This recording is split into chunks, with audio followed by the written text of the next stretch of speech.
Our review today is for the game Scorchlands, that you can either approach as a puzzle-minded logistics game or a logistics game built around puzzle solving. Either way, this is a very interesting and unusual take on the genre.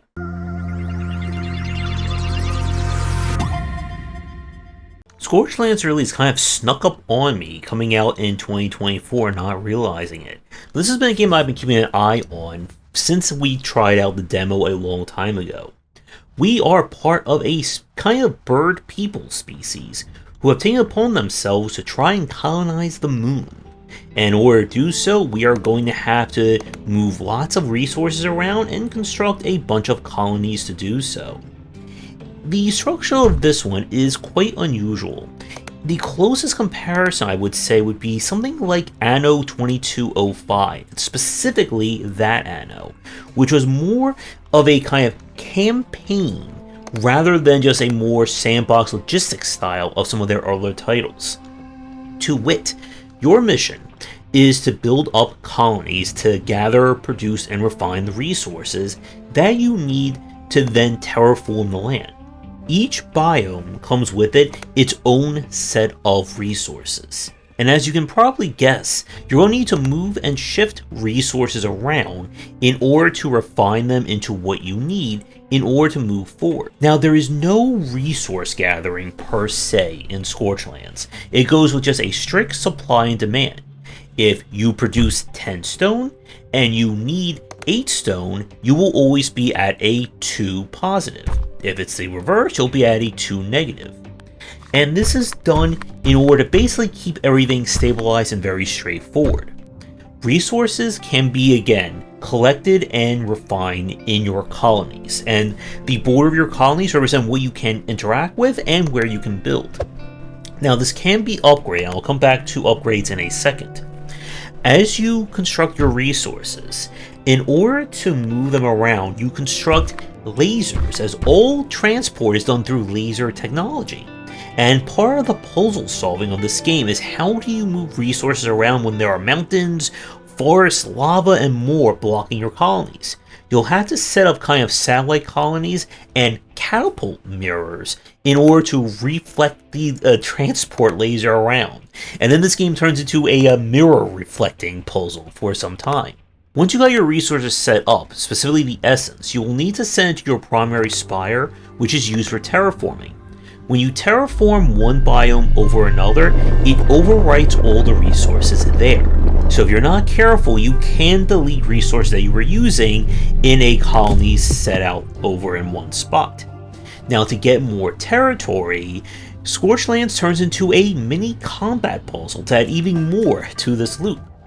You'll be able to move your character and even get little villagers to help you out. The idea is you want to surround the enemy to the point where your attack stat is greater than their health. But if there's enemies close enough to each other, you'll need more characters kind of push through that. You'll eventually get the option to build upgraded units which will have higher stats. So an upgrade unit may be worth the value of 2 or 3 of your basic guys. Your goal is to reach these kind of terraforming crystals that once you collect them, it deletes all the enemies in the area, and it will kind of purify or cleanse the land, allowing you to then build more in that spot, which again will then let you get more resources. Your ultimate goal is to get enough resources that will allow you to move up the tech tree. And of course, you'll be needing tier 1, tier 2, tier 3, and so on resources to get more stuff. The researches vary from quality of life features, like giving yourself faster move speed, to unlocking essential resources and new structures, and upgrading your ability to field more units on the field, which will let you then take out more enemies, claim more land, and rinse and repeat. As an interesting point about Scorchlands, there is no money in this game. This is not a title where you can fail because you ran out of money, you can't construct anything else. The primary kind of limiter resource is your colony size. You'll need colonists in order to construct a new colony, and you'll also spend more colonists to upgrade that colony to give it more space, as well as a larger workforce. So to get more colonists, you need to research the respective upgrade. So everything is pushing you forward and up the tech tree and the tier tree in order to get more and more things. And as I said at the start, it's a very unusual and innovative take on this design. You can't approach this purely from a logistics standpoint, and obviously you can't approach this from a pure puzzle point of view. Because the game procedurally generates the environment when you start a new campaign, it means you're going to have to really get the lay of the land, and some starting locales can be easier or quite difficult depending upon where the resources fall. And if I had any major issues with this one, the first is that it is very slow to play. Even if you are great at the Anno style of logistics and that kind of city building, it still is going to take time to figure out how and what you're going to move from point A to point B. As a minor GUI nitpick, when you place buildings or you move them around on your cursor, you'll see how much of a resource gain you'll get depending upon where you place them, as there are synergy bonuses. What it doesn't show you is how much you'll lose of a resource if you place a building on top of another kind of resource depot. Not a huge problem, but just again a minor one. Scorchlands is a game that it is a very innovative take on the genre. If you're someone who likes logistics-minded games, but looking for one that doesn't play like anything else you've seen before, I definitely recommend you check this one out.